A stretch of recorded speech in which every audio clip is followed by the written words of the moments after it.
બસુથી રાજસ્થાન કતલખાને લઈ જવાતા 14 પશુઓને પોલીસે બચાવ્યા। વડગામ તાલુકાના બસુ ગામેથી ટ્રકમાં 14 પશુઓને ખીચોખીચ ક્રૂરતાપૂર્વક ભરી રાજસ્થાન કતલખાને લઈ જવાતા છાપી પોલીસે મંગળવારે રાત્રે માહી ગામેથી પસાર થતા ઝડપી પાડી એક ઇસમની અટકાયત કરી વધુ કાર્યવાહી હાથ ધરી હતી।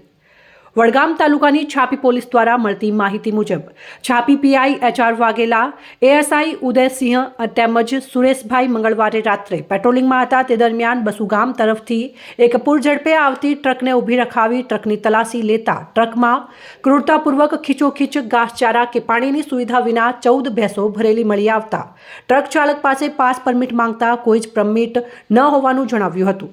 પોલીસ પૂછપરછ દરમિયાન ટ્રકમાં મળેલ ભેંસો વડગામના બસુ ગામના આરિફભાઈ ઉમરભાઈ કુરેશીના ત્યાંથી ભરી રાજસ્થાનના સોજત શહેરમાં લઈ જવાનો ખુલાસો કર્યો હતો।